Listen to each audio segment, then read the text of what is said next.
លោកស្រីម្ចាស់ប្រុសស្នាក់នៅទីនេះមិនមែនជារឿងធម្មតាទេហេនាងហ៊ានលួងលោមលោកម្ចាស់ផងអេបងប្រុសឈឹងយាកបងកើតអីហ្នឹងសួយណែណាប្រញាប់ទៅរកគ្រូពេទ្យទៅ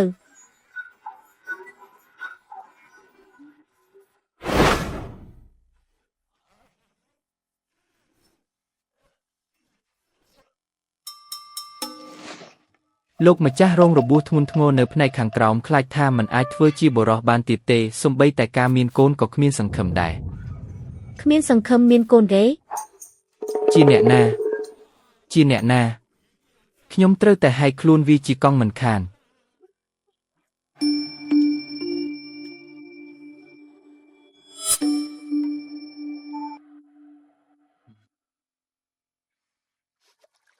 ព្រះនាងតើអ្នកណាបង្កាត់ភាពបរិសុទ្ធរបស់ព្រះនាងគឺអាសត្វចង្រៃយាកឈឹងយាកមែនទេស្អុយណាស់ត្រឹមអាឈឹងយាកនឹងទេប៉ុន្តែខ្ញុំបានកំទេចអាវុធសម្ងាត់របស់វាចោលហើយវាមិនបានសម្រេចឡើយចុះស្នាមនៅលើខ្លួនព្រះនាងអូយនេះមិនមែនដើម្បីបន្សាបជាតិថ្នាំទេហេ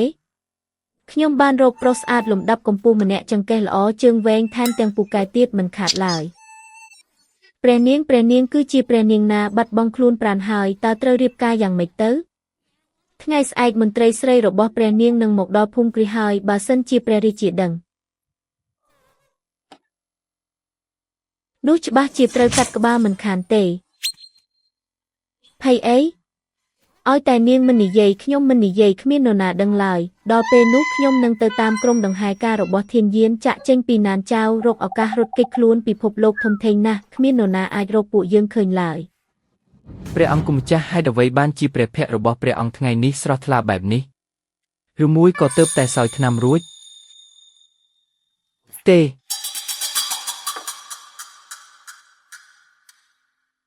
ជាធម្មតាក្នុងរយៈពេល7ថ្ងៃជាតិពោច្បាស់ជាធ្វើទុកត្រជាក់ពេញមួយទូខ្លួនដល់ឆ្អឹង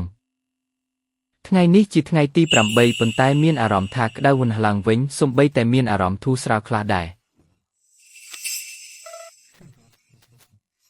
រឿងនេះជាការពិតមែនទេ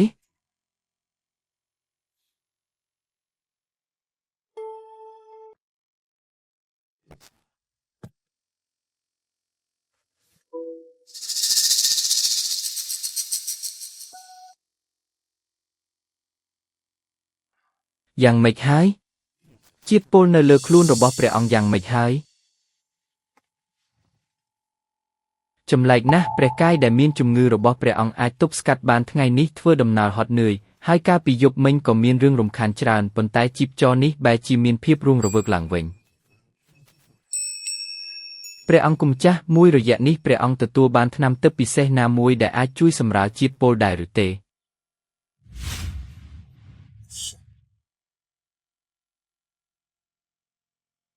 ខ្លាចថាមិនមែនជាថ្នាំទឹកអីទេគឺទទួលបានមនុស្សអស្ចារ្យម្នាក់ទៅវិញទេទូលបង្គំសូមអបអរសាទរព្រះអង្គម្ចាស់អបអរសាទរព្រះអង្គម្ចាស់ដំណើរមកកាន់ណានចៅលើកនេះពិតជាមិនខុសបំណងឡើយជាតិពុលរបស់ខ្ញុំបានជ្រាបចូលទៅក្នុងសួតនិងថ្លើមទៅហើយច្រើនឆ្នាំមកនេះស្វែងរកថ្នាំមិនដែលឃើញឡើយហេតុអ្វីក៏អាចជាព្រោះតែនារីម្នាក់នោះពិតជាគួរឲ្យអស់សំណើចណាស់ជាភាពចៃដន្យឬក៏ជាថ្នាំទឹករងចាំព្រះអង្គរកឃើញកន្លែងស្នាក់នៅរបស់នាងស្រីម្នាក់នោះសាកល្បងម្ដងទៀតទៅដឹងមិនខានឡើយព្រះអង្គម្ចាស់រកឃើញកន្លែងរបស់នាងស្រីម្នាក់នោះហើយទូលបង្គំបានតាមដាននាងរហូតដល់ចូលទៅក្នុងភូមិគ្រីសិនហើយបានស៊ើបសួររឿងរ៉ាវខ្លះមិននឹកស្មានសោះថានាងគឺជាព្រះនាងហួងអ៊ីដែលត្រូវរៀបការជាមួយធានយានឡើយបើបែបនេះមិនមែនជាគូដណ្ដឹងរបស់ព្រះអង្គទេហេព្រះនាងហួងអ៊ីនាងមិនដឹងពីអត្តសញ្ញាណរបស់ខ្ញុំផងហ៊ានគេងជាមួយខ្ញុំមួយយប់ទៅហើយមិនខ្លាចខូចខាតដល់ការរៀបការរវាងប្រទេសទាំងពីរទេព្រះអង្គម្ចាស់លើកនេះធ្វើបាបខ្លួនឯងហើយទូលបង្គំបានស៊ើបដឹងច្បាស់ហើយគឺលោកម្ចាស់នៃភូមិគ្រីស្ទជុងយ៉ុងនិងភរិយាបានរួមគំនិតគ្នាដាក់ថ្នាំពុលព្រះនាងហួងអ៊ីលោកម្ចាស់ម្នាក់នោះត្រូវបានកំទេចអាវុធសម្ងាត់បាត់ទៅហើយខ្លាចថាគ្មានសង្ឃឹមមានកូនឡើយក្នុងលោកនេះបែរជាមាននារីដែលរឹងមាំខ្លាំងក្លាបែបនេះទៅវិញ